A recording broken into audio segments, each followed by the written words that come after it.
कहानी की शुरुआत होती है एक लड़के मारो से, जो बिल्कुल सिंपल और थोड़ा लूजर टाइप लड़का था, जिसके जीवन में ज्यादा कॉन्फिडेंस नहीं था और हमेशा उसे लोगों से बात करने में हेजिटेशन होती थी।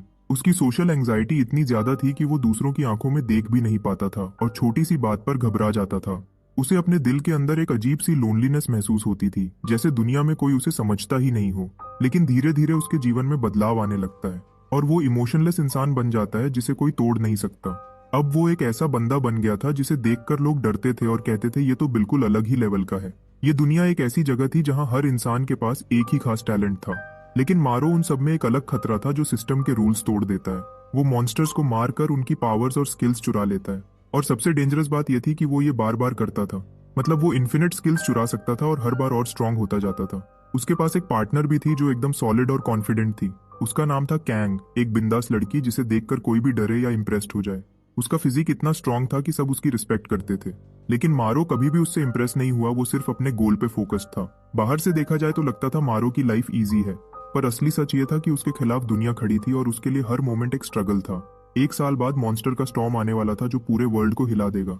ये मॉन्स्टर्स आसमान से बरसेंगे जैसे दुनिया के ऊपर अजाब टूट पड़ा हो। हर जगह डिस्ट्रक्शन होगा और सब लोग अपनी जान बचाने में लग जाएंगे। दुनिया अफरा तफरी में डूब जाएगी और कोई सेफ नहीं रहेगा। और इसी दुनिया को बचाना मारो का फर्ज बन जाएगा। उसे अपने अंदर की स्ट्रेंथ ढूंढनी होगी और सबको बचाने के लिए खुद को तोड़ना होगा। जब तक सब कुछ खत्म ना हो जाए तब तक उसका सफर रुकेगा नहीं। चलो अब जरा पीछे चलते हैं जहां से सब कुछ स्टार्ट हुआ था। एक जंगल के बीच एक कैंप बना हुआ था जहां एक रिस्ट्रिक्टेड एरिया में कहानी की शुरुआत होती है। जमीन पर एक बंदा पड़ा था, उसके कपड़ों पर खून लगा हुआ था और उसके आसपास कई लोगों की डेड बॉडीज थी। वो बंदा डेस्परेट होकर कहता है कि इस पीली धूल के अंदर कुछ अजीब है। धूल के अंदर कुछ ऐसा था जो अगर कोई पास आए तो रिएक्ट करता था। तभी एक और बंदा दिखाई देता है जिसके हाथ में एक बड़ा सा तलवार था जो पूरे लाल रंग में भीग गया था। उस तलवार के किनारे पर छोटी छोटी घंटियां लगी हुई थीं जो धीमी आवाज में बज रही थीं। पहला लड़का हेल्प के लिए चिल्लाता है और वो उसे बचाने की गुहार लगाता है। लेकिन तभी झाड़ियों के अंदर से एक अजीब सा क्रीचर निकलता है और उसका पैर पकड़ लेता है। वो उस लड़के को खींचकर धूल के अंदर ले जाता है। पीछे सिर्फ उसके खून का निशान रह जाता है। थोड़ी देर बाद उसका डेड बॉडी मिलता है जिसे देखकर सबके होश उड़ जाते हैं। एक दोस्तों का ग्रुप उसके पास आकर कहते हैं कि उसे वहां नहीं जाना चाहिए था। उनमें से एक कंप्लेन करता है कि अब हमें इसे कैजुअलिटी मार्क करना पड़ेगा। और एक ब्लैक हेयर वाला बंदा कहता है कि फुटप्रिंट्स देखकर लगता है हमें काम शुरू कर देना चाहिए। तभी उनमें से एक सुंदर लड़की पानी की धीमी सी आवाज सुनती है जो उसके बिल्कुल पास से आ रही होती है। तीनों लोग एकदम से पलट कर देखते हैं जैसे किसी ने उन्हें आवाज दी हो। और वो लड़की अपना हाथ पॉकेट में डालकर धीरे धीरे आगे बढ़ती है। फिर वो अपने पॉकेट से एक छुरी निकालती है और बिना डरे अपने हाथ पर एक छोटा सा कट मार देती है। उसके हाथ से ब्लड बहने लगता है और उसका एक्सप्रेशन बिल्कुल सीरियस हो जाता है। थोड़ी देर में वो ब्लड उसकी तलवार के साथ रिएक्ट करने लगता है और तलवार की एनर्जी उसके हाथ के ऊपर तक चढ़ जाती है। तब एक लड़का उस येलो डस्ट की तरफ इशारा करके कहता है वो आ रहा है। लड़की एक कदम आगे बढ़कर कहती है मेन संभाल लूंगी।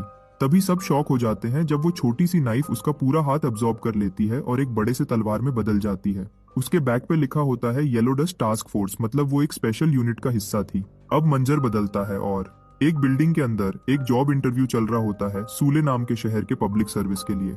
वेटिंग रूम में कई लोग बैठे होते हैं जिनके नंबर बुलाए जा रहे होते हैं। वहीं वॉशरूम के अंदर एक बंदा खड़ा होता है जो घबराकर कहता है मुझे लगता है मेन मरने वाला हूँ। वो कहता है उसका इंटरव्यू देने का मन नहीं, उसे बस घर जाना है। उसका दिल इतना जोर से धड़क रहा होता है जैसे फट जाएगा। वो हाथ से अपने सीने को पकड़कर कहता है ये तो इम्पॉसिबल लग रहा है। फिर वो सिंक के पास जाता है और थोड़ा पानी से अपने फेस को वॉश करता है और अपने आप को शांत करने की कोशिश करता है और बार बार खुद को बोलता है हाँ तू कर सकता है, तू कर लेगा। फिर वो कुछ पिल्स निकालता है और कहता है बहुत ज्यादा है लेकिन असर तो करेंगे। फिर अचानक उसकी नजर एक साइड पे पड़ती है और एक छोटी सी चिड़िया एक ब्रांच पे बैठी होती है। वो चिड़िया उसकी तरफ देखती है और बंदा भी सीधा उसकी आंखों में देखने लगता है। कुछ सेकंड के लिए दोनों चुप रहते हैं जैसे टाइम रुक गया हो। फिर वो चिड़िया एक आंख बड़ी करके कहती है क्या देख रहा है, तू तो गया। लेकिन वो बंदा ज्यादा हैरान नहीं होता, बस कहता है पैनिक अटैक्स भी क्या अजीब चीज है यार। इतने में जब वो इंटरव्यू रूम की तरफ बढ़ रहा होता है तब टीवी पे न्यूज आती है कि 4 लोग कैंपिंग करते हुए प्रोविंस में मिस हो गए हैं, लेकिन वो उस पर ध्यान नहीं देता। मारो अपने आप से कहता है तू कर लेगा, बस हिम्मत नहीं हारनी।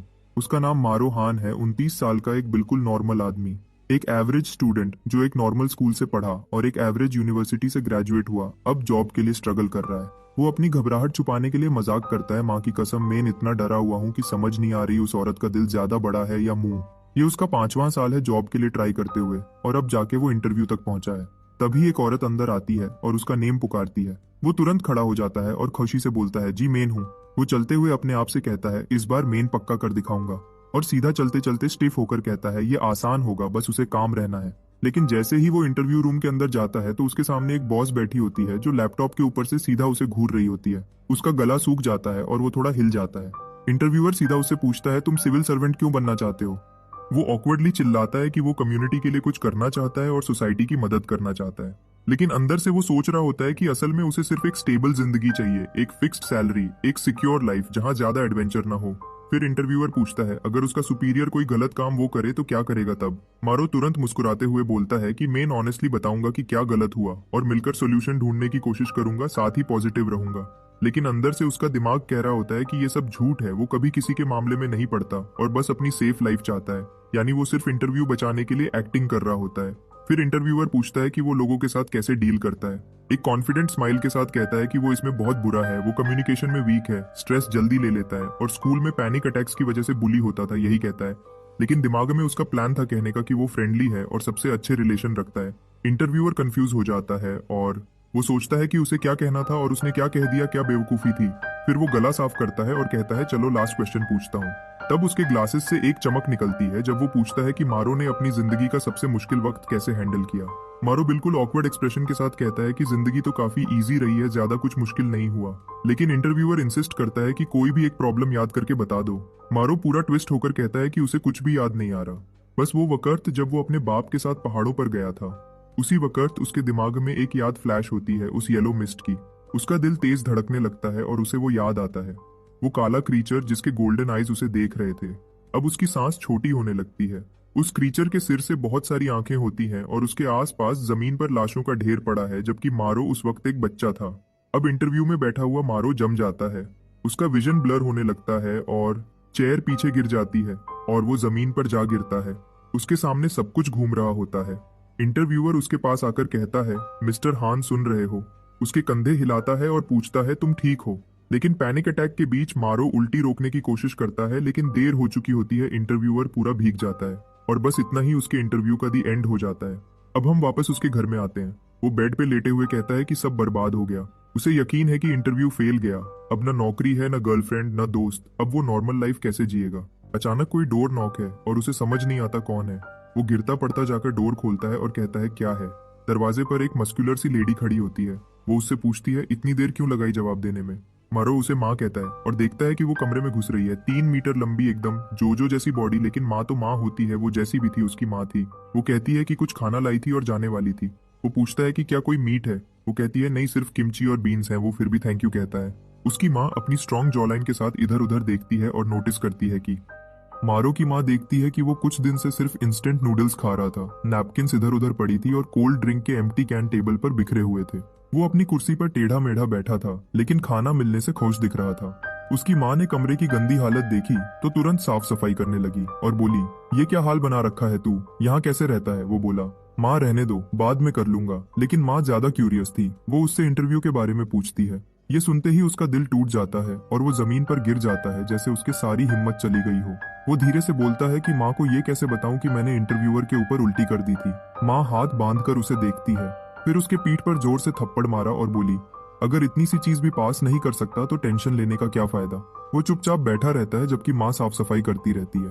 थोड़ी देर बाद माँ उसे कुछ पॉकेट मनी देती है। वो बाहर निकलने लगता है, लेकिन कहता है माँ मैं बड़ा हो गया हूँ, मुझे काम करना चाहिए, पैसा नहीं लेना चाहिए।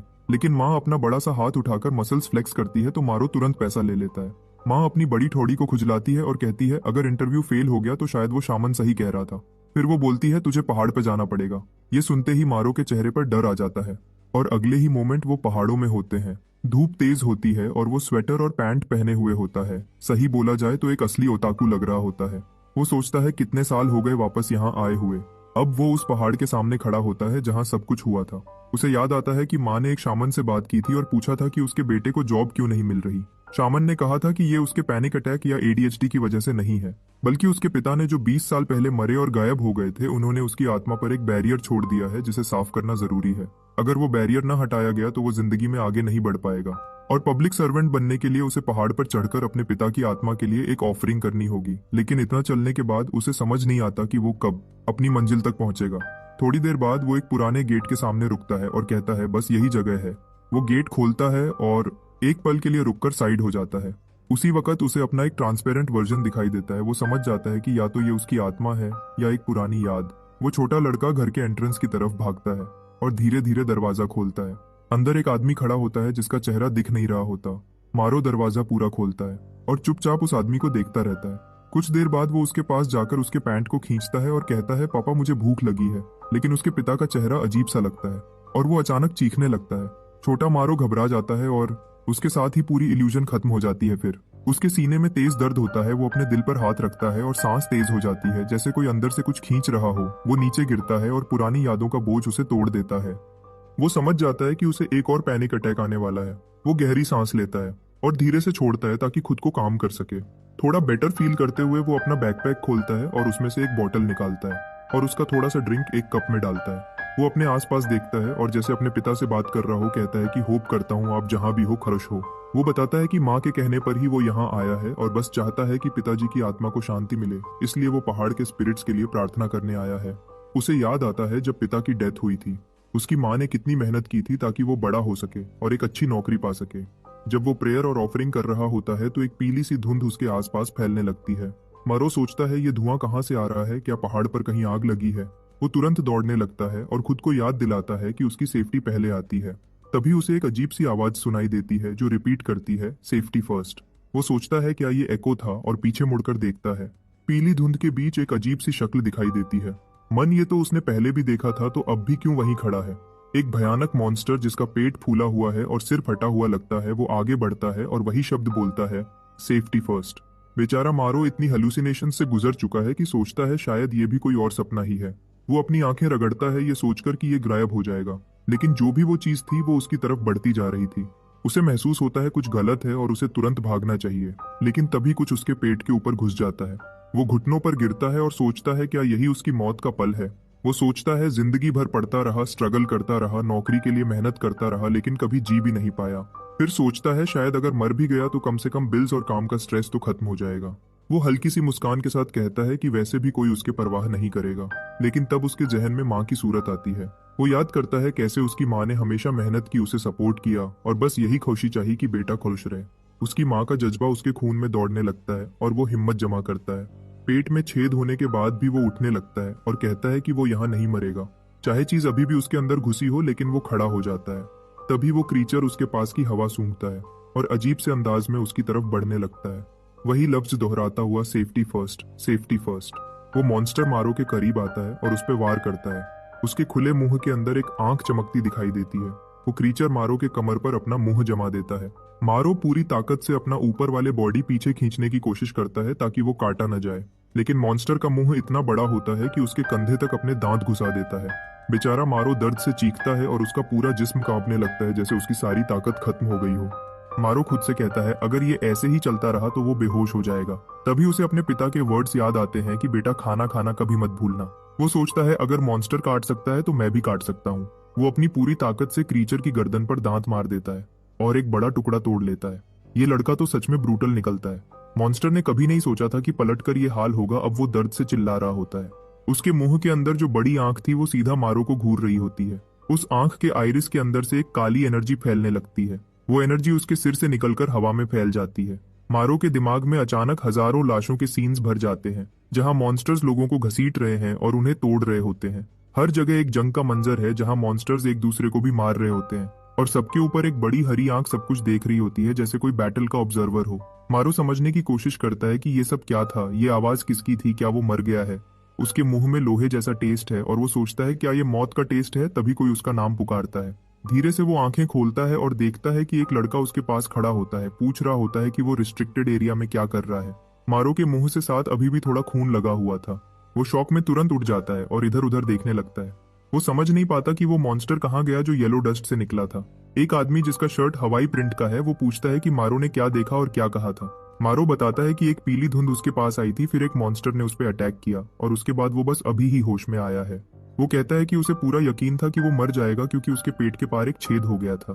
जो लोग उसे ढूंढ कर लाए थे वो एक दूसरे को देखते हैं और आंखों ही आंखों में सिग्नल करते हैं। हवाई शर्ट वाला कहता है कि जब डीमन का अलार्म आया था तो सोचा था फेक अलर्ट होगा, लेकिन लगता है वो सच था और लगता है कि ये लड़का उस डीमन को मार चुका है। लड़की कहती है कि ये इम्पॉसिबल है क्योंकि हाँ तुम डीमन के खून से उसकी पावर ले सकते हो लेकिन तुरंत उसका यूज नहीं कर सकते। वो लड़का मारो की तरफ देखता है और उसका नाम लेकर कहता है कि क्या तुम्हें पता है कल क्या हुआ था। मारो, जो फटे हुए शर्ट में फैशन चैलेंज जैसा लग रहा है, वो सोचता है कि कल से क्या मतलब है।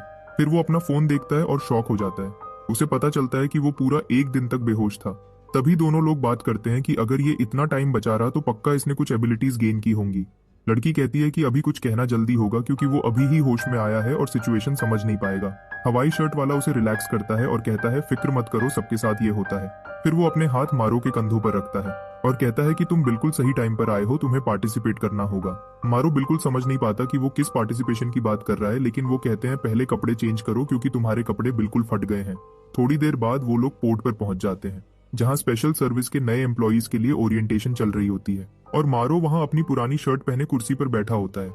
मारो पूरी तरह से कंफ्यूज था। वो बिना समझे सरकारी ऑफिसर्स के ओरिएंटेशन हॉल में आ गया था और माहौल भी बिल्कुल वेलकमिंग नहीं था। सब जगह अजीब सी टेंशन थी। सबके चेहरे पर अजीब और डरावनी सी एक्सप्रेशंस थी, जैसे कुछ बुरा होने वाला हो। तभी हॉल के दरवाजे से एक औरत आती है जिसने लाल कलर के क्लॉग शूज पहने हुए थे। वो अपनी पैंट को एडजस्ट करती है और मारो के जहन में एक ही थॉट आता है, यार यहाँ सब लड़कियां इतनी स्ट्रांग और डेयरिंग क्यों हैं। फिर वो खुद को इंट्रोड्यूस करती है, मैं यू यंग हून और मैं यहाँ की हेड हूँ। वो सबको नए एम्प्लॉयज के रूप में वेलकम करती है। मारो हाथ उठाता है और कहता है शायद मुझे इस इवेंट में पार्ट नहीं लेना चाहिए, लेकिन यू यंग मुस्कुराकर कहती है टेंशन मत लो, मुझे तुम्हारा डेटा मिल गया है, तुम ऑफिशियली रिक्रूट हो गए हो, मुबारक हो। बेचारा मारो वहीं खड़ा रहता है बिल्कुल कंफ्यूज्ड एक्सप्रेशन के साथ, सोचता हुआ कि ये क्या बक रही है। यू यंग अपनी स्पीच कंटिन्यू करती है, तुम सबको यहाँ के स्पेशल एम्प्लॉयज के बारे में मालूम होगा, तुम्हारा काम है लोगों की जिंदगी बचाना और सबसे पहले रूल ये है कि तुम अपने फैमिली मेंबर्स, रिलेटिव्स या किसी भी क्लोज इंसान को ये नहीं बता सकते कि तुम यहाँ काम करते हो। अगर ये इन्फॉर्मेशन लीक हुई तो तुम्हें नेशनल सिक्योरिटी लॉ के तहत पनिशमेंट मिलेगी। मरो अंदर ही अंदर सोचता है ये तो बहुत सीरियस बात लग रही है। यू यंग बोलती है तुम सबको इस महीने डीमन के ब्लड से नई एबिलिटीज मिली होंगी। जब किसी डीमन का खून तुम्हारे बॉडी में जाता है तो एक छोटी सा चांस होती है एबिलिटी गेन करने का। मरो तुरंत समझ जाता है कि शायद ये तब हुआ जब मैंने उस मॉन्स्टर की गर्दन काटी थी। यू यंग बोलती रहती है फिलहाल डीमन सिर्फ पहाड़ों में रहते हैं। जब भी पीली धूल हवा में फैलने लगती है समझ जाओ एक डीमन आने वाला है। उस धूल का लेवल 1 से 10 तक होता है। जितना ज्यादा येलो डस्ट उतना ही पावरफुल डीमन। फिर वो एक लड़के को बुलाती है, शेनवू। वो हाथ उठाता है। यू यंग कहती है तुम्हें लेवल 7 क्रीचर से एबिलिटी मिली है, मैं तुमसे बहुत उम्मीद रखती हूँ। शेनवू कॉन्फिडेंट स्माइल के साथ बोलता है मैं अपनी पूरी कोशिश करूंगा, आप चिंता मत कीजिए। फिर यू यंग मारो की तरफ देखती है और कहती है और तुम्हें लेवल 1 डीमन से एबिलिटी मिली है, क्या पता है क्या एबिलिटी है। मारो थोड़ा नर्वसली बोलता है मुझे अभी तक पता नहीं मैम।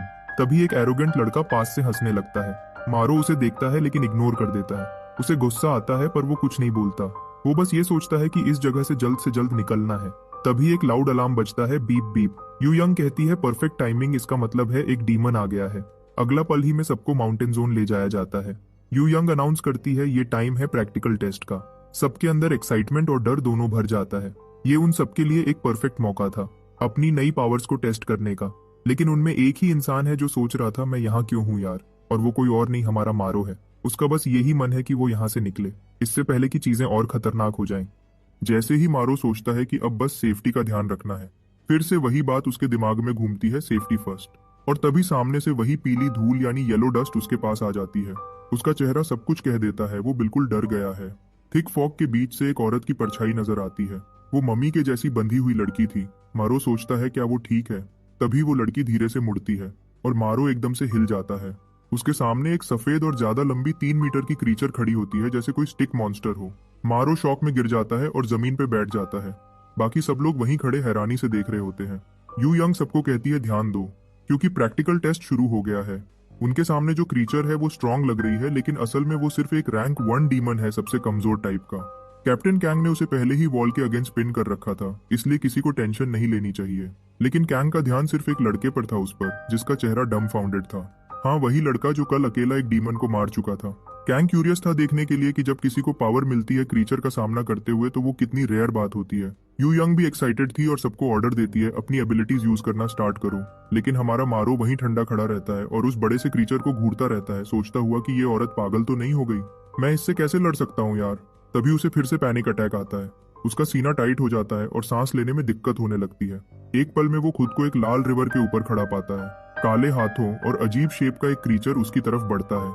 वो कुछ वनडोंग जैसे हाइब्रिड लग रहा था, पूरी बॉडी पर शैगी बाल थे और चेहरा बहुत अगली। मारो चुपचाप खड़ा रहता है जब तक वो मॉन्स्टर अपना हाथ उसके सिर पर नहीं रखता। क्रीचर उसका पूरा सिर पकड़ लेता है। फिर थोड़ा साइड होता है और कहता है खा ले। मतलब उसके दिमाग में कोई इनर डीमन या हंगर अवेकन हो रही थी। बाहर से वो प्योर टोक्यो गूल वाइब दे रहा था। सब लोग सीरियस थे, लेकिन मारो के लिप्स से तो बस एक बात निकलती है, मुझे खाना है। और सिर्फ थोड़ा नहीं, पूरी तरह ड्रूल करते हुए, जैसे कोई आर्टिस्ट ने उस सलाइवा को स्पेशली ड्रॉ किया हो। तभी कोई उसके कंधे पर हाथ रखता है। मारो एकदम से घबरा जाता है। वो शेनवू था जो पूछता है, क्या तुम डर के मारे हंस रहे हो? मारो बिल्कुल ऑनेस्टली कहता है, नहीं मैं तो बस भूखा हूँ। शेनवू थोड़ा इरिटेट होता है, सोचता है ये लड़का तो बिल्कुल बेकार निकला, इतने टाइम पे भूख लगा है। लेकिन अब लगता है हमारा मारो वैसे भी टोक्यो गूल टाइप है, तो शायद फाइट डिजर्व करता है। मारो खुद को संभालता है और सोचता है ये सब क्या था और मैं इतना हंग्री क्यों हूँ। दूसरी तरफ माउंटेन के टॉप पर यू यंग सबको बुलाकर कहती है, सब ध्यान दो। यू यंग सबको देखती है और कहती है कि पावर्स यूज करने से पहले बेसिक्स समझना जरूरी है। वो समझाती है कि येलो मिस्ट यानी पीली धुंध का होना डीमंस की वजह से होता है। जितना ज्यादा पावरफुल डीमन होता है उतनी ही ज्यादा धुंध पैदा होती है। फिर वो एक छुरी निकालती है और कहती है कि यही सब कुछ नहीं है। वो अपने हाथ पर हल्का सा कट करती है और बताती है कि जिन लोगों ने डीमन का पावर पाया है उनके पास एक स्पेशल रिजेनरेशन भी होती है जब वो मिस्ट के अंदर होते हैं। लेकिन अगर उन्हें कोई फेटल वुंड मिल जाए तो वो फिर भी मर सकते हैं, इसलिए सावधानी जरूरी है। और सबसे इंटरेस्टिंग बात यह है कि उनकी पावर सिर्फ मिस्ट के अंदर एक्टिवेट होती है। जब वो क्रीचर्स से लड़ते हैं उसके बाहर वो बिल्कुल आम इंसान जैसे होते हैं। तभी शेनवू जो सबसे ज्यादा चिल बंदा था, वो मजाक के अंदाज में कहता है कि तुम इतनी देर तक और बोलती रहोगी क्या?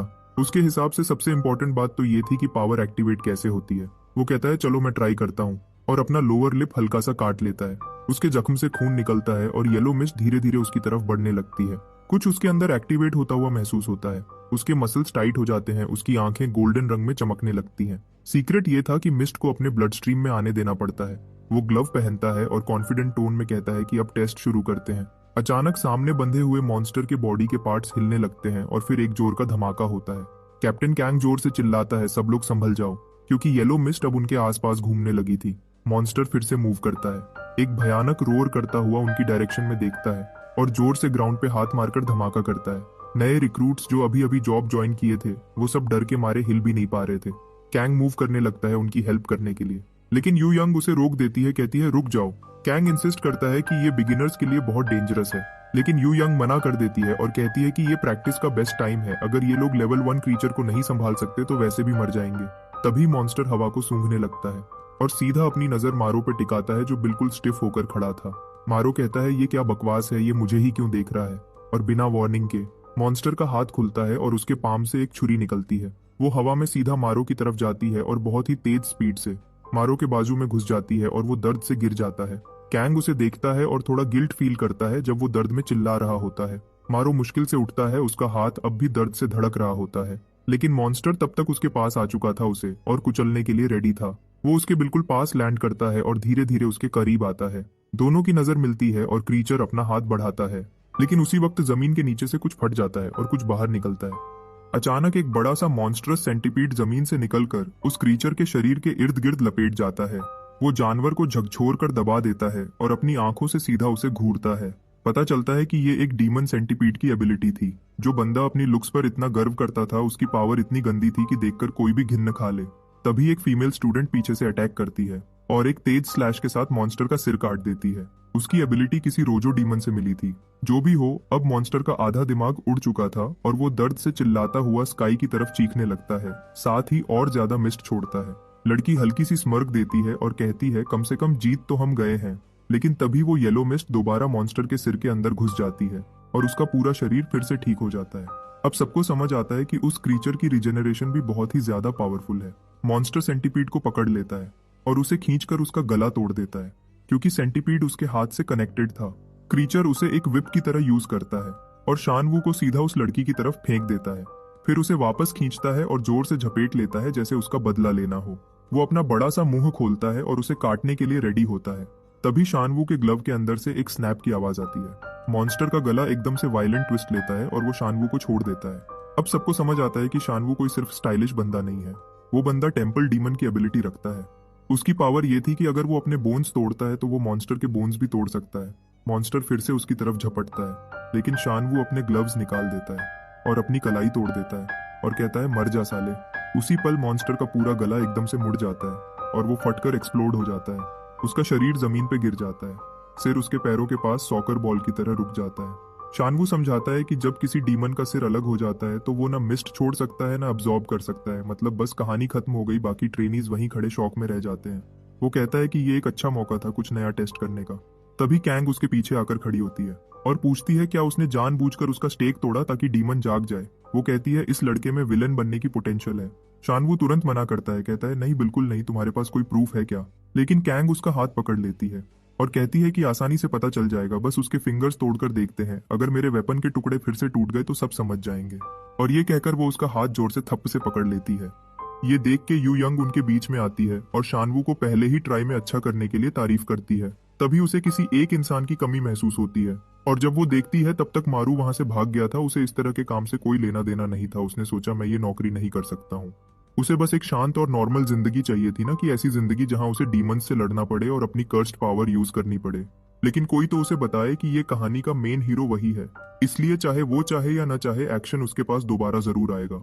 यू यंग सिर्फ सर हिलाकर कहती है कि जो बंदा ऐसे भाग जाए वो कभी स्पेशल एजेंट बनने के लायक नहीं है। उधर कैंग अभी भी शॉक में थी। उसने जो देखा था उसको समझने की कोशिश कर रही थी। वहां कई सारे टारगेट्स थे लेकिन वो क्रीचर ने साफ साफ मारू को ही चूज किया था। यू यंग तुरंत ऑर्डर देती है कि उस लड़के को ढूंढो और देखो वो जिंदा है या नहीं। लेकिन कैंग एक बात नोटिस करती है कि अगर लीडर मर गया है तो वो येलो मिस्ट अभी तक खत्म क्यों नहीं हुई। अब सब लोग वही सोचने लगते हैं कि कहीं कुछ गलत तो नहीं हो गया। तभी मारू एक बड़े गेट के सामने खड़ा होता है जहां से बहुत ज्यादा मिस्ट निकल रही होती है। वो सोचता है ये यहाँ क्यों है। उसी मोमेंट एक नया मॉन्स्टर सामने आ जाता है। वो इतना बड़ा होता है कि लगभग 15 मीटर का। मारू तुरंत एक झाड़ी के पीछे छुप जाता है और घबराकर सोचता है फिर से मैं ही क्यों। इतने सारे लोग हैं फिर भी हमेशा मुसीबत उसके पास ही क्यों आती है, जबकि वो तो सिर्फ बचना चाहता था। वो ध्यान से झांक कर देखता है कि क्या वो मॉन्स्टर गया तो नहीं, लेकिन नहीं, वो मॉन्स्टर उसके बिल्कुल पीछे ही खड़ा होता है। तभी एक टिकटॉकर जिसके बाल रंगीन होते हैं चिल्लाता है और कैंग चाना को बुलाता है। वो पूछती है क्या हो रहा है और उसे बताया जाता है कि हेडक्वार्टर से अलर्ट आया है, एक लेवल 3 डीमन इस एरिया में डिटेक्ट हुआ है। यू यंग को ये बात अजीब लगती है क्योंकि डीमंस एक के बाद एक इतनी जल्दी नहीं दिखते। कैंग सोचती है कि अब सबको समझ आ ही गया होगा ये डीमन कहाँ है और किसके पास है। हमारा लड़का मारू रिस्ट्रिक्टेड एरिया में अपनी जान बचाने के लिए भाग रहा होता है। वो जमीन पर फिसलता हुआ गिरता है और चिल्लाकर मदद मांगता है। फिर वो एक पत्थर पर पैर रखकर गिर जाता है और मिट्टी में मुंह के बल गिरता है। वो खुद को उठाता है और देखता है कि सामने वही घर है जो उसके पिता का हुआ करता था। कम से कम अब उसे ये जगह पहचान में थी और वहां वो छुप सकता था। वो एक लोहे के दरवाजे वाले घर की तरफ दौड़ता है और अंदर घुसकर दरवाजा बंद कर लेता है और सांस फूलती हुई कहता है ये क्या चीज थी यार। वो एक छोटे से क्रैक में से झांक कर देखता है और खुद को श्योर करता है कि मॉन्स्टर अब उसे फॉलो नहीं करेगा। लेकिन ऑफ कोर्स वो वहीं होता है और मॉन्स्टर उसके बिल्कुल सामने खड़ा होता है और मारू हैरान होता है ये मेरे पे इतना ऑब्सेस्ड क्यों है। और वो सोचता है ये मेरे सिर के आसपास घूमती हुई अजीब चीजें क्या हैं। तभी उसे गेट खुलने की आवाज आती है और एक बूढ़ा आदमी अंदर आता है किसी को आवाज लगाता हुआ। बूढ़ा आदमी अंदर कदम रखता है और ये देखकर हैरान हो जाता है कि हवा में इतना ज्यादा पीला धुआं क्यों है। उस बूढ़े आदमी की आंखें कमजोर थीं इतनी कि वो सामने खड़े 15 मीटर लंबे दानव को भी नहीं देख पा रहा था। तभी वो राक्षस मुस्कुराने लगा। उसके दांतों के बीच भूख थी जैसे वो अभी उसे निगल लेगा। मारू ने सोचा उसे कुछ करना पड़ेगा वरना ये बूढ़े आदमी की मौत पक्की है। लेकिन मसला ये था कि वो खुद इतना पावरफुल नहीं था, किसी और को कैसे बचाएगा। तब उसके दिमाग में यू यंग की बातें घूम गईं कि जिन्हें डीमन की पावर मिलती है वो मिस्ट के अंदर अपने जख्म भर सकते हैं, पर अगर जख्म जानलेवा हुआ तो मौत भी तय है। उसके हाथ कांप रहे थे। उसे पता था कि वो मर भी सकता है। उसने सोचा शायद छुपकर अपनी जान बचाना बेहतर रहेगा, किसी अजनबी के लिए जान क्यों दे। बूढ़ा आदमी दूर देखकर पूछता है क्या वो चांग की माँ है। मॉन्स्टर भी थोड़ा कंफ्यूज हो गया था और उसी की बात दोहराने लगा। वो बुढ़िया जो घर की ओनर थी आगे बढ़ी और डांट कर बोली मेरी बात का मजाक मत उड़ा। अब हालात बदल गए क्योंकि इतनी नजदीक आने पर उसकी कमजोर आंखें भी सब कुछ देख सकती थीं। उसने सामने खड़े बड़े से दानव को देखा तो उसका रंग उड़ गया। वो डर से लड़खड़ा गई और समझ ही नहीं पा रही थी वो क्या देख रही है। मॉन्स्टर अब भी उसकी बातें रिपीट कर रहा था। उसने एक उंगली उठाई और निशाना लिया। फिर अचानक वो हमला कर गया और खून उछल गया। मारू ने खुद को बीच में डाल दिया और वार अपने ऊपर ले लिया। शौक में बुढ़िया ने धीरे से अपनी आंखें खोली और देखा कि वो लड़का उसकी गोद में पड़ा था, पूरा खून से भरा हुआ। मारू ने कमजोर आवाज में पूछा क्या आप ठीक हैं? उसने कहा हाँ बेटा। पर मारू उसके ऊपर गिर गया। उसका एक हाथ नहीं था और पूरा शरीर सफेद था। ये देखकर बूढ़ी औरत बोलती है बेचारा ये लड़का कितना दर्द झेलता है। फिर होश संभालते हुए उसने कहा भाग जाओ, और सोचा कि उसे ये लेवल 1 वाली बेकार पावर ही मिलनी थी क्या। उसने महसूस किया कि उसका पावर उतना ही बेकार है जितने बेकार उसके जॉब रेज्यूमे थे। आखिर में वो मरने वाला था और उस बूढ़ी औरत को भी नहीं बचा पाया। वो सोचता रहा काश कोई मजबूत आदमी आता और इस बार उसे बचाता। जैसे ही वो जमीन पर पड़ा था पीली मिस्ट उसके जख्म में घुसने लगी। उसकी गर्दन पर अजीब निशान उभरने लगे और उसके साथ साथ एक अजीब सी काली रोशनी चमक उठी। अचानक एक झटके से वो उछालकर सीधा मॉन्स्टर के गले पर टूट पड़ा और उसे काट लिया। उसी वक्त कैंग जंगल की तरफ दौड़ रही थी। उसने अपने पीछे से एक चीख सुनी और मुड़कर देखा। वो दरवाजा तोड़कर अंदर घुसी और जो उसने देखा उसने उसे शॉक कर दिया था। मारू मॉन्स्टर के गले को चबा रहा था। वो शॉक में थी, समझ ही नहीं पा रही थी कि ये नया लड़का कर क्या रहा है। फिर उस क्रीचर ने मारू का सिर पकड़ लिया और उसे दीवार पर जोर से पटका। मारू मुश्किल से होश में था, लेकिन लगता था उसने मॉन्स्टर का एक बड़ा टुकड़ा निगल लिया था। दूसरी तरफ मॉन्स्टर गुस्से से भर गया। वो चिल्ला उठा कि छोटे शैतान ने उसका एक टुकड़ा काट लिया है। फिर मॉन्स्टर भागने की कोशिश करने लगा तो कुछ अजीब हुआ। उस जगह जहां से मारू ने काटा था वहां से वो हिस्सा रीजेनरेट होने लगा। कैंग समझ नहीं पाई कि ऐसा क्यों हो रहा था, लेकिन ये सोचने का समय नहीं था। वो सीधा मॉन्स्टर की तरफ दौड़ी और हवा में जंप करके उसके एक क्रिस्टल को पकड़ लिया। उस मोमेंट पर उसने अपनी स्टील डीमन एबिलिटी एक्टिवेट की और क्रिस्टल को एक तलवार में बदल दिया। मॉन्स्टर ने एक जोर से दहाड़ मारी। उसने स्पाइक्स छोड़े। कैंग ने तुरंत मुड़कर देखा और अपनी तलवार से उन सब स्पाइक्स को वापस रिफ्लेक्ट कर दिया। अब मॉन्स्टर खुद अपनी ही अटैक से बचने लगा, लेकिन अब कैंग बिल्कुल उसके सामने थी, एक डेडली और खूबसूरत वॉरियर की तरह, एक सीधी और पावरफुल वर्टिकल स्लैश के साथ। मॉन्स्टर बीच से दो टुकड़ों में कट गया और फिर धूल बनकर बिखर गया। लड़ाई खत्म हो गई थी, लेकिन खून जैसे बारिश की तरह टपक रहा था और पूरा एरिया लाल हो गया। कैंग उस बुजुर्ग औरत के पास गई और पूछा क्या वो ठीक है, लेकिन औरत बेहोश थी। कुछ देर बाद वो होश में आई और थोड़ी कंफ्यूज लग रही थी। कैंग जो अब बिल्कुल साफ थी, शायद इसलिए क्योंकि खून धूल बन गया था, उसने कैजुअली बोला कि एक जंगली सुअर यहाँ से गुजरा था, बस इतना ही हुआ। बुजुर्ग औरत ने कहा कि हाँ, सुअर तो अक्सर यहाँ से गुजरते हैं। कैंग ने कहा चिंता मत करे, वो इस मसले को हैंडल कर लेगी। औरत ने उसका धन्यवाद किया और घर चली गई। जैसे ही वो गई, कैंग का चेहरा तुरंत बदल गया। उसने मारू की तरफ देखा और डिसाइड किया कि वो जरूर जानेंगी ये लड़का असल में है क्या, क्योंकि उसने कभी नहीं सुना था कि कोई लेवल 1 एबिलिटी वाला लड़का पूरा हाथ वापस बना ले इतनी जल्दी। थ्योरी के हिसाब से उसकी पावर कमजोर होनी चाहिए थी। दूसरी तरफ हमारे हीरो जो फ्रस्ट्रेशन में चीख रहा था, उसे अभी एक मैसेज मिला था कि वो कल से नौकरी शुरू करेगा, लेकिन उस मॉन्स्टर को याद करके जो उसे लगभग मार ही चुका था, उसका जॉब पर जाने का बिल्कुल मन नहीं था। मारू बेड पर गिर गया और बोला कोई चांस नहीं, मैं कल जॉब पर नहीं जा रहा। लेकिन वो सोचने लगा कि एक तरफ से देखा जाए तो उसे सच में जॉब की जरूरत भी है, चाहे वो जॉब के लिए कितना भी डेस्परेट हो, लेकिन वो इतना थका हुआ था कि सोच भी नहीं पा रहा था। इसलिए उसने डिसाइड किया कि बस सो जाता हूँ। लेकिन एक चीज जो इस लड़के के नसीब में कभी नहीं थी, वो थी सुकून का पल। हमेशा की तरह उसके सपने फिर उसी जंगल के सीन से भरे थे, जहां लाल मॉन्स्टर्स एक दूसरे को खा रहे थे और मार रहे थे। फिर एक आवाज आई जो उसे बुला रही थी कि वापस आओ। अचानक वो पसीने से भीगा हुआ झटके से उठ बैठा। उसकी सांस तेज चल रही थी और आंखों में डर था। उसके हाथ कांप रहे थे। वो समझ नहीं पा रहा था कि अभी क्या हुआ है। सुबह हो चुकी थी। उसने बाहर झांका और देखा पूरा पहाड़ आग में जल रहा था। जलते हुए पेड़ और झाड़ियों के बीच राख से बना एक अजीब सा लिविंग बीइंग चल रहा था जो हर चीज को जला रहा था। तब एक लड़की आई जो पूरी भीगी हुई थी। उसने उस पर पानी फेंका, लेकिन उसके छोटे छोटे पानी के ड्रॉप्स उस मॉन्स्टर पे ज्यादा असर नहीं कर रहे थे। लेकिन वो अकेली नहीं थी, एक और लड़का आया। उसने आइस अटैक किया। मॉन्स्टर की टांग जम गई और वो एक बड़े पॉप्सिकल जैसे बन गया। लड़की ने अपने लीडर को बुलाया और बोला कि ये अजीब है, ऐसे क्रीचर रात को तो नहीं आते। लेकिन लीडर ने कहा पहले इस बात की चिंता मत करो, पहले आग फैलने से रोकनी है। तब तक मॉन्स्टर ने अपनी टांगों के आइस को पिघलाना शुरू कर दिया। लीडर ने 2 तलवारें निकाली और कहा कि वो खुद इससे निपट लेगा। वो क्रीचर की तरफ दौड़ा, लेकिन उसी मोमेंट उसके माथे से कुछ निकला और एक छोटी सी रोशनी जैसी आंख खुली और आवाज आई, उस इंसान को लेकर आओ। तुरंत ही मॉन्स्टर ने अपने आप को आजाद कर लिया। लीडर और क्रीचर दोनों एक दूसरे के सामने आ गए। लीडर ने तलवार उठाई और मॉन्स्टर ने मुक्का चलाया जो लीडर ने किसी तरह ब्लॉक कर लिया। लेकिन फिर वो एक पेड़ से टकराया और जोर से गिरा। उसका पूरा जिस्म दर्द से भर गया। भीगी हुई लड़की ने घबराकर लीडर को पुकारा, लेकिन मॉन्स्टर झुक गया और उसकी पीठ से एक कॉल्ड्रन जैसा बड़ा गोला उभर आया। उसमें से कुछ लिक्विड जैसी चीज टपकने लगी। तब लीडर को समझ आ गया कि ये क्रीचर और बड़ा और पावरफुल हो रहा है। उसी वक्त एक सिर जैसी शैडो कहीं दिखाई दी और सोल के मिड क्वार्टर्स में सब मॉनिटर्स लाल चमक रहे थे। इमरजेंसी अलार्म्स बज रहे थे। यू यंग ने जोर से कहा कि तुरंत स्टेटस रिपोर्ट दो। सभी वार्निंग लाइट्स चमक रही थीं और क्लियरली लग रहा था कि सब कुछ बिगड़ रहा है।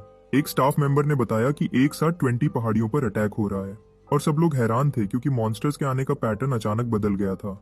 ये सब कुछ सिर्फ इस हफ्ते से शुरू हुआ था, पर किसी को समझ नहीं आ रहा था क्यों। तब एक स्टाफ ने कहा कि उन्हें बुजिन से अर्जेंट कॉल आ रही है। यू यंग ने फोन उठाया और पूछा क्या बात है। फोन के दूसरी तरफ एक आदमी था जो बोला हे बिग सिस्टर। वो ब्यूजियन डिवीजन का डायरेक्टर मयोंग 6 था। यू यंग ने थोड़ा सांस ली और कहा पॉइंट पर आओ, क्या हुआ है। तब उसने समझाया कि उनके शहर में एक अजीब चीज हो रही है। 3 दिन से एक पोर्टल खुला हुआ है और बंद ही नहीं हो रहा।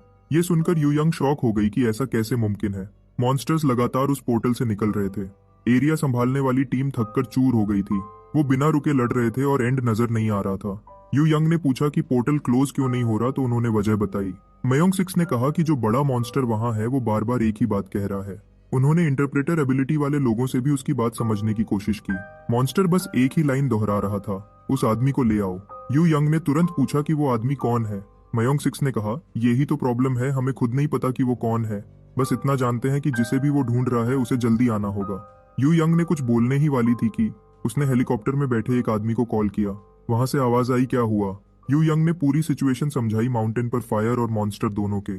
वो आदमी बिना देरी बोले, मैं आ रहा हूँ, और कहा कॉल तब करना जब सब कंट्रोल में हो। ये कहकर उसने हेलीकॉप्टर से छलांग लगा दी और आसमान से एक शूटिंग स्टार की तरह नीचे गिरा। गिरने के दौरान वो येलो मिस्ट के बीच से गुजरा। उसके चेहरे पर जरा सा भी डर नहीं था। फिर अचानक उसने स्पेशल इन्वर्जन एक्टिवेट की और हवा में रुक गया। फिर उसने सीधा गेट के ऊपर लैंड किया, बिल्कुल स्मूथ तरीके से। ये देख के नीचे खड़े लोग शॉक्ड रह गए। ये कौन पागल आदमी है जो आसमान से टपक गया है? एक लड़की चीख कर बोली, नीचे आ जाओ, ये जगह डेंजरस है।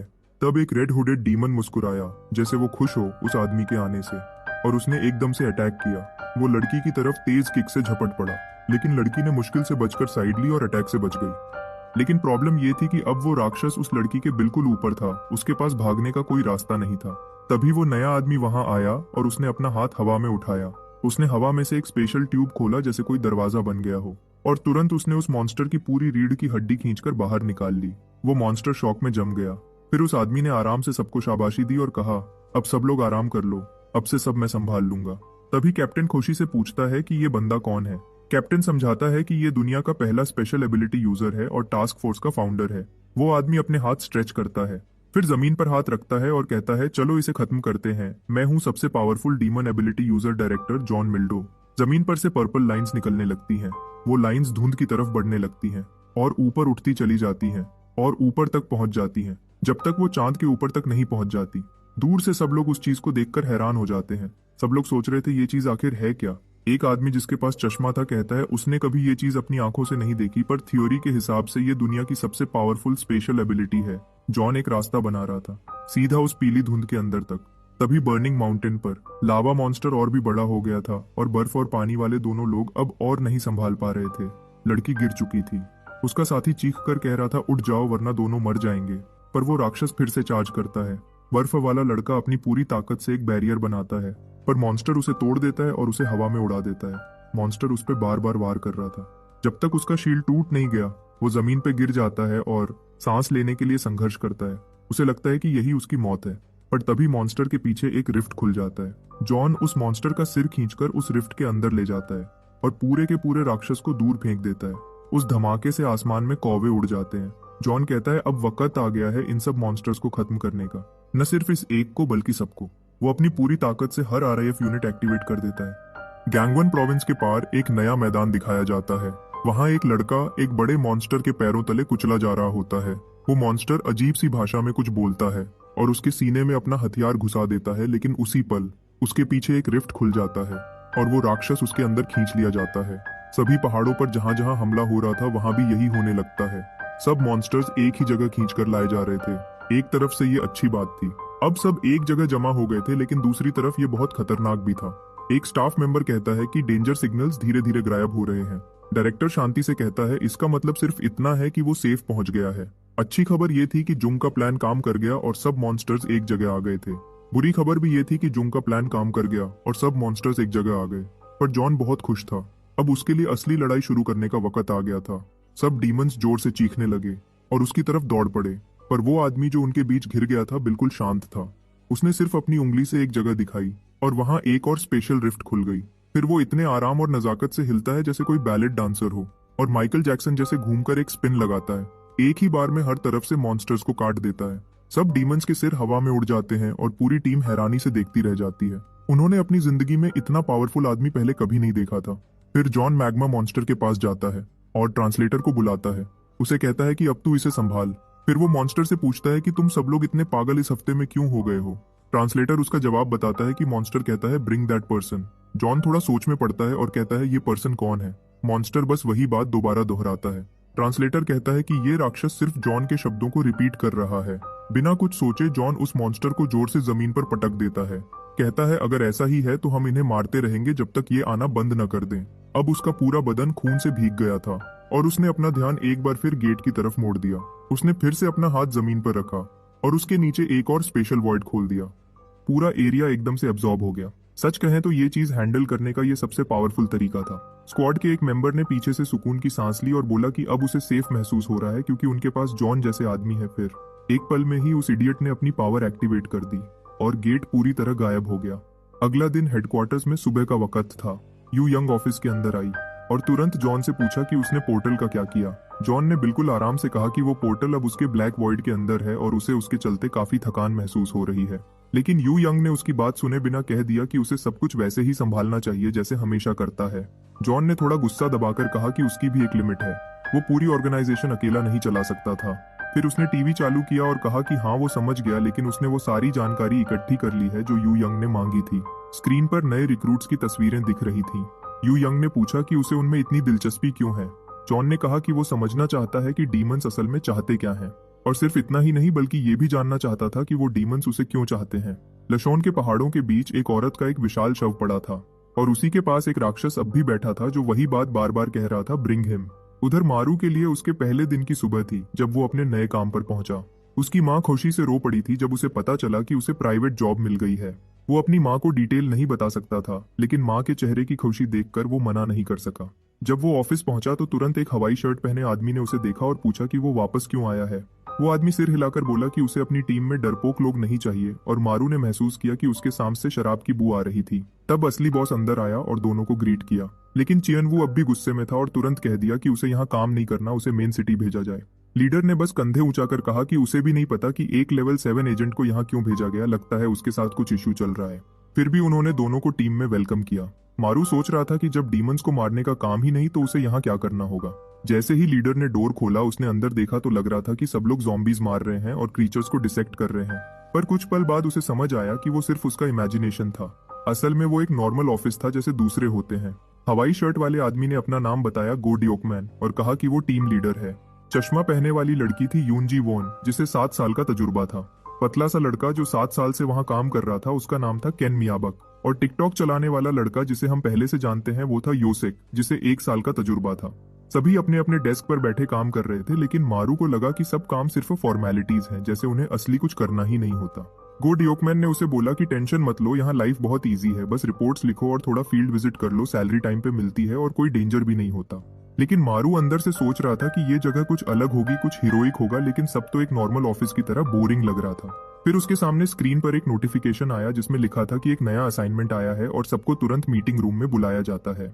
मीटिंग रूम में आते ही बॉस ने सबको कामली बोला कि सब लोग आपस में एडजस्ट कर लो और जहां चाहो वहां बैठ जाओ। मारू थोड़ा घबरा रहा था, उसके माथे पर पसीना था। फिर उसने एक खाली सीट ढूंढी और वहां बैठ गया। उसके माइंड में ये क्वेश्चन चल रहा था कि क्या सब लोग अपने फर्स्ट डे पर ऐसे ही नर्वस होते हैं। फिर वो हल्की सी मुस्कुराहट के साथ अपने नए कोवर्कर्स को ग्रीट करता है ताकि उन पे अच्छा इंप्रेशन पड़े, लेकिन उसके सामने बैठा शांगलू उसे घूर रहा होता है और फिर थोड़ा रूड टोन में बोलता है कि मुझे मत देखा करो। बेचारा मारू थोड़ा सैड हो जाता है और उसका कॉन्फिडेंस लूज हो जाता है। शांगलू खुद भी इरिटेट था क्योंकि उसे ये आइसोलेटेड जगह पर भेज दिया गया था। फिर उसने अपनी अटेंशन योसुक की तरफ की, जो अपने फोन पर डिजाइनर ब्रांड्स देख रहा था, जैसे उसे ऑफिस के काम से कोई मतलब ही नहीं था। मारू ने पूछा कि असली में हमारा काम क्या है। योसेक ने कैजुअली इधर उधर पॉइंट करते हुए बोला कि हम एक स्पेशल यूनिट हैं जो येलो डस्ट से डील करते हैं। सोल में ऐसे 13 डिविजन्स हैं और जिन लोगों का रैंक लेवल 7 या उससे ऊपर है उन्हें स्पेशल मिशंस दिए जाते हैं। हमारी ये आइलैंड डिवीजन उन लोगों के लिए है जो या तो लेजी हैं या फिर थोड़े अजीब नेचर के। मारू को तुरंत लगा कि हाँ यही वजह है कि उसे यहाँ भेजा गया। फिर भी उसे लग रहा था कि इस जगह में कुछ तो अजीब बात है। योसेक ने ऐड किया कि कुछ लोग अपनी मर्जी से भी यहाँ काम करने आते हैं। तब दोनों ने अपना सिर मोड़कर देखा और वहां एक लड़की ट्रेनिंग कर रही थी, इतनी फोकस्ड और स्ट्रांग कि दोनों थोड़ा शॉक हो गए। मारू ऑकवर्ड फील करता हुआ सीधा हो गया, लेकिन लड़की ने डायरेक्टली उसकी तरफ देखा। यूनजीवोन ने उसे बोला कि अपना शिफ्ट खत्म होने के बाद घर चली जाओ, लेकिन वो कामली बोली कि उसके पास घर जाने की कोई वजह नहीं है। तब कांसा क्वाइटली सब कुछ देख रही थी। उसके दिमाग में चल रहा था कि मारू का यहाँ आना कोई नॉर्मल बात नहीं है, कुछ तो स्ट्रेंज हुआ है। उसने सुबह उठकर देखा था कि उसे कल का कुछ भी याद नहीं है। इधर मारू को पता चला कि उसे हैजर्ड पे मिलती है। सैलरी तो अच्छी थी, लेकिन हैजर्ड पे का मतलब था कि उसकी लाइफ डेंजर में रहेगी। योसेक ने बोला कि ये पे नॉर्मल सैलरी से 5 गुना ज्यादा है। मारू के चेहरे पर तुरंत शॉक से स्माइल आ गई। उसने सोचा इतना पैसा तो कभी सपने में भी नहीं देखा था, लेकिन योसेक इरिटेट होकर बोला कि मुझे डिस्टर्ब मत करो, मैं बिजी हूँ। मारू सोचता रहा कि ये जगह है क्या और मैं यहाँ करना क्या चाहता हूँ। दिन बीतने लगे और वो धीरे धीरे एनवायरनमेंट के साथ एडजस्ट होने लगा। उसने कभी नहीं सोचा था कि उसे इतनी इजी जॉब मिलेगी जिसमें पैसा भी इतना मिलेगा। वो थोड़ा रिलैक्स्ड महसूस करने लगा और अपने सीट पर आराम से बैठ गया। तब उनके बॉस ने बोला कि आज का काम खत्म हुआ, सब फ्री हो गए। हाँ, ऑफिस का एटमॉस्फेयर हल्का हो गया, सब लोग पैकअप कर रहे थे। बॉस उन दोनों न्यू रिक्रूट्स के पास आए ताकि उनसे पर्सनली बात कर सकें। बॉस ने दोनों न्यू रिक्रूट से पूछा कि क्या उन्हें कोई दिक्कत या सवाल है। सियन वू ने सीधा जवाब दिया कि नहीं, सब ठीक है। लेकिन मारू के जहन में एक सवाल था। उसने पूछा कि ये डीमंस असल में आते कहां से हैं और इनका वजूद क्यों है। बॉस ने सिर्फ कंधे ऊंचा कर कहा कि ये किसी को नहीं पता। शांगलू ने ऐड किया कि ज्यादा लोग मानते हैं कि ये ऊपर से आते हैं। मारू को समझ आ गया कि असल में किसी को कुछ नहीं पता और न ही किसी को परवाह है। इंसानियत तबाही के रास्ते पर है, फिर भी ये लोग अपना काम कर रहे हैं जैसे सब नॉर्मल हो। अब मंजर बदलता है और हेडक्वार्टर्स दिखाए जाते हैं जहां यू यांग एलिवेटर से नीचे जा रही थी। वहां उसने जॉन को देखा जो एक गोल्डन कैप्सूल के सामने खड़ा था। उसने उससे पूछा कि वो क्या सोच रहा है। यू यांग ने कुछ रिपोर्ट्स देखी और कहा कि मॉन्स्टर्स के अपीयरेंस अब थोड़ा स्टेबल लग रहे हैं।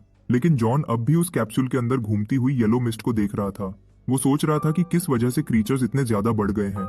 यू यांग ने कहा कि शायद वो लोग अब सच के करीब पहुंच रहे हैं, पर जॉन ने चुपचाप सिर हिला दिया क्योंकि उसे इस बात का यकीन नहीं था। उसके सामने एक गिरा हुआ फरिश्ता लटका हुआ था और उल्टा बंधा हुआ सफेद बालों वाला जॉन उसे देखकर बोला, मुझे अभी भी यकीन नहीं है। जॉन ने सब लीडर्स को ऑर्डर दिया कि अभी सब हाई अलर्ट पर रहें। अगर ऑर्गेनाइजेशन के बाकी लोगों को ये सब पता चल गया तो पूरी दुनिया में केओस मच जाएगा। दूसरी तरफ मारू पूछ रहा होता है कि ये सब लोग किस बात पे डिस्कशन कर रहे हैं। उसके आसपास सब लोग बारबेक्यू कर रहे थे और मजे से बातें कर रहे थे जैसे सब नॉर्मल हो। योसेक ने बोला कि इसी वजह से हम रोज लाइफ एंजॉय करने की कोशिश करते हैं। मारू कंफ्यूज हो गया और बोला कि प्लीज क्लियरली बताओ क्या हो रहा है। तब शांगलू ने जवाब दिया कि एक प्रोफेसी है कि 1 साल के अंदर डीमंस आसमान से बरसने लगेंगे।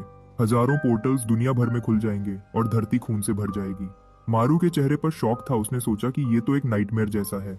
बॉस ने उसे बोला कि ये इन्फॉर्मेशन सीक्रेट रखो, ये बहुत कॉन्फिडेंशियल है। फिर योसेक ने सबको बोला कि आज सब चिल करें और जितना चाहे पी लें। कुछ लोग घर जाने की सोच रहे थे लेकिन सबका मूड मस्ती में था। कैंग शाना ने सबको वार्न किया कि कल भी काम है, ज्यादा मत पीना। लेकिन शियानवू का सबसे बड़ा वीकनेस अल्कोहल था। वो पीते पीते टेबल पर सो गया। मारू बार बार सबको रोक रहा था कि अब बस करो, इतना मत पियो। लेकिन उसके दिमाग में ये चल रहा था कि सबको ये अपोकलिप्स प्रोफेसी सुनकर भी डर नहीं लग रहा क्या।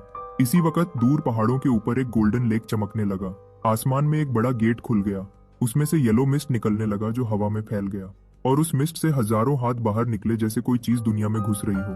पहला बॉल्ड हेडेड मॉन्स्टर दिखाई दिया तो सब जगह अलार्म बजने लगे। हर एक के फोन पर इमरजेंसी अलर्ट आया। यू यांग ने थोड़ा नाराजगी से कहा कि ये डिजास्टर्स हर बार गलत वक्त पर आते हैं, उसे थोड़ा रेस्ट चाहिए था।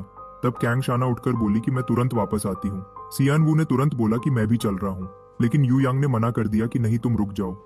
यू यांग ने कहा कि वो मारू को अपने साथ ले जाना चाहती है। मारू बिल्कुल इंटरेस्टेड नहीं था। उसने मन ही मन कहा कि ये सब मेरे बस का नहीं है, लेकिन फिर भी वो उसके साथ चला गया। अब वो कार के विंडो से सिर लगाए बैठा था और सोच रहा था कि वो इस मुसीबत में फंसा कैसे। तब कैंग ने उसका नाम लिया और मुस्कुराते हुए कहा कि इतना टेंशन मत लो उस प्रोफेसी के बारे में।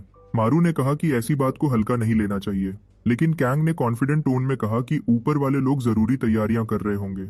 उसने कहा कि तुम्हें शायद नहीं पता, लेकिन इस ऑर्गेनाइजेशन में बहुत पावरफुल लोग काम करते हैं। अभी हमें सिर्फ डीमंस लोकेट करके उन्हें मारने पर अटेंशन देने हैं। मारू डरा हुआ था, लेकिन उसे कैंग का कूल और फियरलेस अंदाज देखकर दिल से एक एडमिरेशन महसूस हुआ। उसने कहा कि ईसी के पास एक खास एबिलिटी है और वो एक्साइटेड थी देखने के लिए कि वो क्या कर सकता है। मारू के लिए ये पहली बार था जब किसी ने उससे कुछ उम्मीद रखी थी। वो अंदर से खुश था। फिर कैंग हंसी और बोली, मैंने किसी को तुम्हारे जैसा खाते हुए कभी नहीं देखा। उसने मजाक में पूछा, कहीं तुम्हारे अंदर कोई ग्लटनी डीमन एबिलिटी तो नहीं? मारू बिल्कुल कंफ्यूज था। उसे समझ नहीं आया कि वो क्या कह रही है। कैंग ने कहा कि लगता है तुम्हारे अंदर ऐसी पावर है जो डीमंस को लिटरली खा सकती है। मारू को यह बात बिल्कुल पसंद नहीं आई। लेकिन उसके बाद एक मॉन्स्टर को दिखा गया जो जमीन में घुसा हुआ था। कैंग ने उसे आसानी से पकड़ लिया था और मारू की तरफ मुड़कर देखा। उसने बोला, मैं ये तुमसे कहूँ क्या, खुद समझ जाओ, खाना शुरू करो। मुस्कुराते हुए उसने समझाया कि तुम्हारी एबिलिटी शायद डीमंस की रिजेनरेशन रोक सकती है, इसलिए वो ये देखना चाहती थी कि ये सच है या नहीं। अब मारू के लिए वक्त आ गया था टेस्ट देने का। उसने टेंटिकल को पकड़ा और एक टुकड़ा तोड़ा। उसने सोचा कि चलो अब काम शुरू ही कर देते हैं। मॉन्स्टर का मांस घिनौना था, लेकिन उसने अपने आप को समझाया कि इसे रेस्टोरेंट में ऑक्टोपस खाने जैसा समझ ले। फिर उसने आंखें बंद की, अपने दांतों से हल्का सा बाइट लिया, लेकिन सिर्फ निबल किया। कैंग ने उसे डांटा और कहा कि ज्यादा जोर से बाइट करो, पूरी हिम्मत से। मारू ने गहरी सांस ली और दांत टाइट कर काटना शुरू किया। अगली सुबह ऑफिस में मारू का पूरा जिस्म दर्द से भर गया था। सियान वू ने मुस्कुराते हुए कहा कि सुना है कल तुमने मॉन्स्टर खा लिया था। मारू ने थके हुए टोन में पूछा कि तुम मुझसे क्या उम्मीद करते हो। सियान वू ने तंज किया कि तुम जैसा इंसान यहाँ भेजना ही नहीं चाहिए था, यहाँ काम के लोग चाहिए हैं। उसने कहा कि तुम्हें शुक्र करना चाहिए कि कमांडर कैंग ने तुम्हारी एबिलिटी में थोड़ा इंटरेस्ट लिया है। फिर उसने सीधा मारू को यूजलेस ट्रैश कहकर छोड़ दिया और चल दिया। मारू बिल्कुल चुप हो गया, लेकिन उसे ये बात समझ आ गई कि अब उसे सीरियस होना पड़ेगा। तभी अलार्म बज उठा। कैंग तुरंत खड़ी हो गई और उसका नाम लेने लगी, लेकिन मारू उस वक्त बाथरूम में था। मारू ने अपने हाथ अपने चेहरे पर रखे हुए थे। वो ये सोच रहा था वो कैसे आदत डालेगा मॉन्स्टर्स खाने की। उसके पास एक एबिलिटी थी जो अच्छी बात थी, लेकिन उसकी एबिलिटी मॉन्स्टर्स खाना थी जो बिल्कुल अच्छी बात नहीं थी। वो हॉलवे में चल रहा था कि अचानक उसका टकराव कैंग से हो गया। मारू का दिल एकदम से उछल गया, जैसे उसकी जान ही निकल गई हो। कैंग ने भौहें उठाई और उसे पूछा क्या वो बाथरूम में छुप रहा था। मारू ने मान लिया कि हाँ, उसने अलार्म सुना था, लेकिन उस क्रीचर का एक बाइट लेने के बाद उसे फूड पॉइजनिंग हो गई थी। कैंग ने थोड़ा सा सिर झुकाकर गहरी सांस ली। उसने धीरे से कहा, तुम इस काम के लिए सच में सूटेबल नहीं हो। उसने बताया कि मारू को गवर्नमेंट के लिए काम करने की कोई मजबूरी नहीं है, सिर्फ इसलिए कि उसके पास स्पेशल पावर है। एक और ऑप्शन भी है। वो ऑप्शन ये था कि वो एक कॉन्ट्रैक्ट साइन करे और किसी को कुछ न बताए, फिर अपनी पूरी जिंदगी सर्वेलेंस में गुजारे। मारू को शॉक लगा। उसने सोचा था कि ऑल्टरनेटिव थोड़ा इजी होगा। कैंग ने कहा कि बैटलफील्ड में मरने से तो ये बेहतर है, उस जैसे लोग ज्यादा देर जिंदा नहीं रहते। उसने समझाया कि अगर वो ऐसे ही बिहेव करेगा तो किसी मिशन में किसी को बचाते हुए खुद गलती करके उन्हें मरवा भी सकता है। अगर वो ये काम नहीं कर सकता तो बेहतर होगा कि अभी छोड़ दे। कैंग उसके पास झुकी और सीधे आंखों में देखकर बोली, हमें बेकार लोगों की जरूरत नहीं है। बेचारा मारू हर जगह इंसल्ट हो रहा था। इसी दौरान ऑफिस में कैंग को लगा कि मारू ने शायद गिव अप कर दिया है। सबको लगा कि अब शायद ये उसकी मोटिवेशन स्टोरी की शुरुआत होगी, लेकिन नहीं, वो एक ब्रिज पर खड़ा था और पहली बार थोड़ा खुश लग रहा था। उसने सोचा शायद ये काम उसके लिए नहीं बना, शायद सर्वेलेंस में रहना मरने से बेहतर है। बेचारा ये नहीं जानता था कि वो इस कहानी का मेन हीरो है और उसके लिए एस्केप करना नामुमकिन है। इसी वक्त उसका फोन बजता है। कॉल उसकी माँ की होती है। वो कॉल उठाता है, दिमाग में ये सोचता हुआ कि वो और मॉन्स्टर्स के साथ लड़ाई नहीं करना चाहता। माँ पूछती है, बेटा क्या कर रहा है तू? वो बताती है कि वो इनवैंग माउंटेन पर हाइकिंग ट्रिप पर गई है। मारू एकदम फ्रीज हो गया, अपने चेहरे पर हाथ रखकर बोला, मैंने तो उसे कहा था कि पहाड़ पर चढ़ना बंद करे। तभी कॉल की क्वालिटी खराब होने लगती है। उसकी माँ परेशान होकर पूछती है, इतनी ज्यादा पीली धूल हवा में क्यों है? उसका दिल एकदम से डूब गया। कॉल कट गई। मारू ने घबरा कर कहा, ओ हेल नो। और अब शुरू हुआ उसका असली मोटिवेशन आर्क। इनवंग माउंटेन पर सिक्योरिटी टीम पहले से मौजूद थी। वो एक डीमन से निपटने की तैयारी कर रहे थे, लेकिन गार्ड्स एकदम से जम गए। वो समझ नहीं पा रहे थे क्या करें। उनमें से एक ने ऊपर देखा। उसने देखा कि एक क्रीचर पेड़ पर घुसा हुआ था और वो एक आदमी के हाथ को चबा रहा था। उसके माथे पर एक चमकता हुआ क्रिस्टल था। उसने नीचे देखा और मुस्कुरा दिया। तभी दूसरी तरफ मारू माउंटेन की तरफ भाग रहा था। कुछ ही सेकंड्स में पूरी सिक्योरिटी टीम मर चुकी थी। लेवल 5 डीमन नए रिक्रूट्स को खा रहा था और कोई भी बचा नहीं था जो उसे रोक सके। लेकिन तभी एक हैवी सेट औरत जो रीजनल लीडर थी वहां पहुंच गई। उसने अपनी डुप्लीकेशन एबिलिटी एक्टिवेट की और सर्वाइवर्स को बोला कि बैकअप के लिए कॉल करो जब तक वो मॉन्स्टर को रोकने की कोशिश करती है। उनमें से एक आदमी तुरंत दौड़कर लैंडलाइन लेने गया, क्योंकि इस एरिया में फोन्स काम नहीं करते थे। वही उनका इकलौता ऑप्शन था, लैंडलाइन। दूसरी तरफ हेडक्वार्टर्स में यू यांग ने इमरजेंसी रिक्वेस्ट रिसीव की और बिना टाइम जाया किए रिस्पॉन्स कोऑर्डिनेट करना शुरू कर दिया। उसने समझाया कि सिविलियंस खतरे में हैं। अगर वो लेवल 5 डीमन शहर तक पहुंच गया तो पूरा सिटी एक मैसेकर बन जाएगा। टाइम बहुत कम था, सबको अभी मूव करना था। इसी बीच मारू भी पहुंच गया, लेकिन गेस करो कौन पहले से वहां था? डीमन। वो टैक्सी से कूदकर पूरी स्पीड से एंट्रेंस की तरफ दौड़ा। वो हाइकिंग टूर ग्रुप तक पहुंच गया और घबराहट में अपनी माँ को ढूंढने लगा। जब माँ नजर नहीं आई तो उसने एक गाइड से कहा कि उसे अंदर जाने दो, उसकी माँ अंदर है। गाइड ने मना कर दिया, बोला अंदर जाना बहुत डेंजरस है, वहाँ वाइल्ड एनिमल्स हैं। मारू ने सोचा, उसे पता था ये एनिमल्स नहीं बल्कि डीमंस थे। जब गार्ड्स मेन एंट्रेंस सिक्योर कर रहे थे, मारू ने दूसरी तरफ से पहाड़ चढ़ना शुरू कर दिया। वो फास्टेस्ट रूट पकड़कर चढ़ने लगा। चढ़ते हुए वो सिर्फ इतना दुआ कर रहा था कि उसकी माँ सेफ हो। पहाड़ के ऊपर घेरी फॉग छाई हुई थी। उसी थिक येलो मिस्ट के बीच कोई अपने मोड़े हुए पैर के साथ लड़खड़ा रहा था। वो मारू की माँ थी। उसने कैजुअली झुककर एक इंजर्ड औरत को अपनी पीठ पर बिठाया और उसे उठाकर चलने लगी। तभी वो रुकी, क्योंकि उसे फॉग के अंदर कुछ हिलता हुआ महसूस हुआ। एक हाथ उसकी तरफ बढ़ रहा था। तभी मारू दौड़ता हुआ आया। उसके चेहरे पर पैनिक था। उसकी माँ ने शॉक में मुड़कर देखा और कहा, तू यहाँ कैसे? मारू ने कहा उसने उसकी सोशल मीडिया पोस्ट देखी थी। माँ ने मुस्कुराते हुए पूछा कि उसका गवर्नमेंट जॉब कैसा चल रहा है, लेकिन मारू ने कहा, ये बाद में बताऊंगा, अभी इम्पोर्टेंट ये है कि हमें यहाँ से निकलना है। साथ खड़ी औरत मुस्कुराई और बोली, तो ये है तुम्हारा बेटा, मैं तुम्हारे लिए बहुत खुश हूँ, गवर्नमेंट जॉब मिलना बड़ी बात है। मारू की माँ खुश होकर बोली, हाँ, अब बस इसके लिए एक अच्छी लड़की ढूंढनी है, लेकिन ये लड़कियों में ज्यादा पॉपुलर नहीं है। मारू ने थोड़ा सांस लेते हुए कहा, माँ, अभी टाइम नहीं है, हमें यहाँ से निकलना होगा। तभी उसने महसूस किया कि कुछ ऊपर है। उसने सिर उठाकर देखा और डीमन से आंखें मिल गईं। उसी पल उसका पैनिक अटैक शुरू हो गया। उसकी सांसें तेज हो गईं और वो हिल भी नहीं पा रहा था। हर बार जब वो किसी डीमन को देखता था तो उसके साथ यही होता था। फिर मारू सोचता है, अब मैं अपनी माँ को इस हालत में कैसे बचा पाऊंगा। नीचे से आया अटैक देखकर उस जख्मी औरत को लगता है कुछ गलत हो रहा है, लेकिन फिर एक आवाज आती है, अरे वो लड़का थोड़ा अजीब लग रहा है। मारू की माँ चिल्लाई उसका नाम लेकर। तब डीमन ने मुड़कर सीधा उस पर हमला कर दिया। उसकी माँ ने उसके की तरफ हाथ बढ़ाया। जब डीमन उसे पकड़ने के लिए आगे कूदा है, मारू नीचे गिर जाता है जैसे कोई बेवकूफ पहाड़ी से फिसल गया हो। वो गिरकर स्लोप से नीचे रोल होता चला गया। तब तक देर हो चुकी थी। डीमन उसकी माँ को काटने के लिए मुंह खोल रहा था। मारू चीखता है, रुक जाओ, लेकिन उसी वक्त पीछे से एक अचानक अटैक होता है। डीमन गिर जाता है, उसकी पीठ से खून बहने लगता है। मारू हैरान होकर उस मॉन्स्टर को देखता है। उसके जहन में सवाल उठता है, ये नाइफ उसकी पीठ में आए कहां से। उसकी माँ डर के मारे चिल्लाती है, ये क्या चीज है। फिर उसकी नजर कुछ अजीब चीज पे पड़ती है जो उसके बेटे के सिर पर थे। मारू ऊपर देखता है और समझता है कि वो छुरे असल में उसके बाल हैं। उसके मुंह से निकलता है, ओह शिट, मैंने तो एक और डीमन का पावर अब्सॉर्ब कर लिया है। उसे याद आता है कि एक क्रीचर जिससे उसने पहले लड़ाई की थी उसके पास यही एबिलिटी थी। अचानक उसे अपनी पीठ में कुछ हिलता हुआ महसूस होता है और एक और छुरा वहां से निकलता है। वो हैरान होता है कि मैं इसे कंट्रोल कर सकता हूँ। अब उसे समझ आता है कि उसकी पावर सिर्फ रीजेनरेशन रोकने तक सीमित नहीं रही, वो दूसरे डीमंस की एबिलिटीज भी चुरा सकता है। वो हल्का सा मुस्कुराता है, चलो देखते हैं ये नई ताकत क्या कर सकती है। डीमन जमीन पर रेंग रहा था, वो कमजोर लग रहा था। उसने जितना सोचा था वो उतना पावरफुल नहीं था। मारू सोचता है, सब लोग इस माउंटेन पर इस कमजोर मॉन्स्टर से लड़ते हुए परेशान क्यों थे। माउंटेन के दूसरे हिस्सों में एक घायल फौजी फेंस के सहारे बैठा था। हेडक्वार्टर्स के 2 एजेंट्स उसके पास आए और बोले, तुम ठीक हो। वो फौजी कांपता हुआ बोला, डीमन बहुत खतरनाक था, उसने मेरी पूरी टीम खत्म कर दी। एक एजेंट ने थोड़ा सोचकर कहा, यह मुश्किल है मानना क्योंकि इस रीजन का लीडर लेवल 7 यूजर है। दूसरा एजेंट जिसके बाल स्लिक्ड बैक थे पूछता है, लेवल 5 डीमन के पास कौन सी एबिलिटी थी। फौजी ने जवाब दिया, उसके पास मिरर एबिलिटी थी। यही मारू के लिए असली प्रॉब्लम थी। उसी वक्त डीमन की पीठ पर कुछ चमकता हुआ दिखाई दिया। मारू की आंखें खुल गईं। उसका किया गया अटैक डीमन ने कॉपी कर लिया था। वो कुछ कर पाता उससे पहले डीमन ने अटैक कर दिया।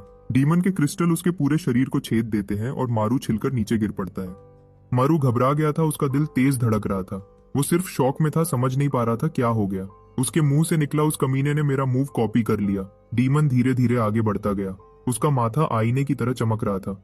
मारू ने तुरंत समझ लिया, ये एक रिफ्लेक्शन वाली एबिलिटी थी। वो मॉन्स्टर उसके हर मूवमेंट को मिमिक कर रहा था। अगर मारू अटैक करता तो डीमन भी वैसे ही पलटकर मार देता, बिल्कुल उसी तरीके से। फिर पीछे से आवाज आई, उसकी माँ दर्द से चिल्लाई। मारू ने मुड़कर देखा। उसके घुटने से खून निकल रहा था, लेकिन वो अपने बेटे के जख्मों की चिंता कर रही थी। लेकिन मारू को सिर्फ ये सोच था कि उसकी माँ अपनी हीलिंग से ठीक हो जाएगी।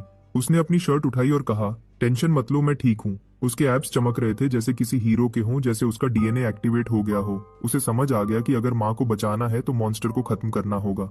उसने माँ से कहा, आप छुप जाओ, मैं इसे संभालता हूँ। उसकी माँ डरी हुई थी, पर मारू ने अपनी आवाज मजबूत रखकर कहा, मैं वापस आऊंगा। फिर उसे याद आता है कि वो एक पब्लिक सर्वेंट है जिसका काम लोगों को बचाना है। उसने कहा, मैं इसे तुरंत खत्म करके लौटता हूँ। वो डीमन की तरफ कूद गया।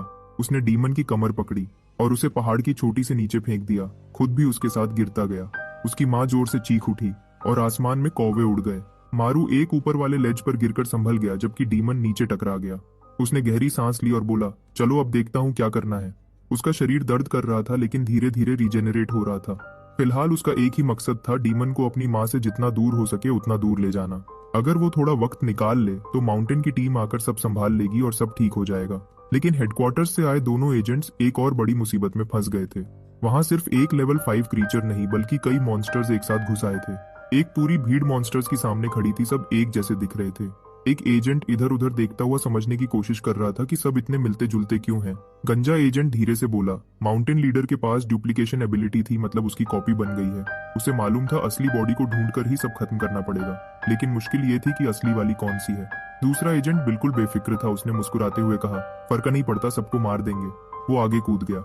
उसने जमीन पर मुक्का मारा और एक जोर का शॉकवेव निकल गया, जिससे सारे क्रीचर्स हवा में उड़ गए। गंजे एजेंट ने साइड में देखकर सोचा कि उसका पार्टनर बिल्कुल बेवकूफ है, लेकिन एक बात उसे पक्की समझ आ गई थी कि क्लोन्स जिस तरह लड़ रहे थे उसके हिसाब से असली यहाँ नहीं था। असली तो वही था जो नीचे येलो डस्ट अब्सॉर्ब कर रही थी, बिल्कुल मारू के नीचे। मारू ने महसूस किया कि ये क्रीचर उतनी ही स्पीड से रिजेनरेट कर रहा था जितनी वो कर रहा था। मुश्किल ये थी कि वो लगातार हीलिंग करते करते थकने लगा था। तभी एक आवाज आई, क्या हुआ मारू? उसका दिल सिंक गया। डीमन ने उसकी माँ की आवाज कॉपी कर ली थी। मारू ने गुस्सा करके कहा, ये मत करो। उसने चिल्लाकर डीमन पर नाइफ्स फेंकी, लेकिन उसका एम बिल्कुल बेकार था। उसने धीरे से बोला, किसी और की एबिलिटी कंट्रोल करना इतना आसान नहीं है। तभी वो क्रीचर आराम से एक क्रिस्टल बनाता है और सीधा उसके कंधे में घुसा देता है। ये और भी ज्यादा मारू को गुस्सा दिलाता है। इस बार उसने पूरी ताकत से नाइफ्स का एक झुंड छोड़ दिया। उनमें से एक सीधा जाकर मॉन्स्टर के कंधे पर लगा। मारू ने खुशी से चीखा, हाँ लग गया। पर अगले ही पल क्रीचर ने जोर से ग्रंट किया और अपना जख्म तुरंत ठीक कर लिया। वो फिर से खड़ा हो गया जैसे कुछ हुआ ही न हो। मारू का दिल डूब गया। अब उसे समझ आया कि उन दोनों के अटैक सेम थे, पर मॉन्स्टर की रिकवरी और भी स्लो थी। इसका मतलब वो मारू से कमजोर था। तब उसे एक जरूरी बात याद आई। एक कॉन्वर्सेशन कांगचाना के साथ थी। उसने कहा था, मुझे लगता है तुम कभी मेरी बातें ध्यान से नहीं सुनते। मारू जमीन पर पड़ा था, खून से भरा हुआ। उसने धीरे से कहा, शायद मैं इस काम के लिए बना ही नहीं हूँ। लेकिन कैंग ने उसका हाथ पकड़ा था। उसे उठाते हुए कहा था, तुम्हें सिर्फ दर्द से डर लगता है। उसने समझाया था कि येलो मिस्ट के अंदर जख्म ठीक हो जाते हैं, इसलिए फर्क नहीं पड़ता। दर्द सच था, हाँ, लेकिन वो लड़ाई का एक हिस्सा था और ऊपर से तुम्हें डीमंस खाकर रिकवर भी करना होता है। उस वक्त कैंग उसका हाथ जोर से दबा रही थी। जब मारू ने पूछा था, क्या कोई बेहतर तरीका नहीं है लड़ने का, कैंग ने थोड़ा सोचकर कहा था, अगर ऐसे मॉन्स्टर को मारना है तो उसका सिर काट दो और उसे येलो डस्ट अब्सॉर्ब करने से रोक दो। और क्योंकि तुम्हारे पास कोई ऑफेंसिव एबिलिटी नहीं, इसलिए तुम सिर्फ सपोर्ट कर सकते हो। लेकिन दूसरी तरफ तुम्हारे पास सबसे बेस्ट रिजेनरेशन पावर है। इसका मतलब तुम्हें लड़ने से डरना नहीं चाहिए, बल्कि सामने से अटैक करना चाहिए। वापस प्रेजेंट में मारू मुस्कुराया, अगर मेरी एबिलिटी बेस्ट है तो मैं अब डरने वाला नहीं हूँ। और ऊपर से ग्लटनी की वजह से मेरे पास इतनी ताकत है कि मैं इसे मार सकता हूँ। बस एक दिक्कत थी कि वो अभी भी सही निशाना नहीं लगा पा रहा था। मॉन्स्टर के गले पर एक परफेक्ट हिट करना मुश्किल था। तभी वो क्रीचर उसकी माँ की आवाज में फिर से बोला, क्या हुआ मारू? और उसी पल मारू ने फैसला कर लिया, अगर वो सही निशाना नहीं लगा सकता तो सिर्फ एक ही रास्ता बचा था। फिर मारू ने एक और क्रिस्टल डीमन पर फेंका। क्रीचर ने उससे बचकर साइड लिया, लेकिन जैसे ही उसने ऊपर देखा, मारू हवा में था, सीधा उसकी तरफ चार्ज करता हुआ। मॉन्स्टर के पास रिएक्ट करने का टाइम ही नहीं था। उसने येलो मिस्ट का यूज करके अपने आगे एक शील्ड बनाने की कोशिश की, लेकिन मारू ने अपना नाइफ दांत से रोककर उसका अटैक तोड़ दिया। तब मॉन्स्टर ने उसका गला पकड़ लिया। वो उसके बिल्कुल पास आया और बोला, तुम ऐसे क्यों लड़ते हो? उसने मारू को एक बड़े पत्थर पर दबा दिया और दोनों को माउंटेन टॉप तक खींच ले गया। मारू जमीन पर जोर से गिरा, उसे पूरा झटका लगा था।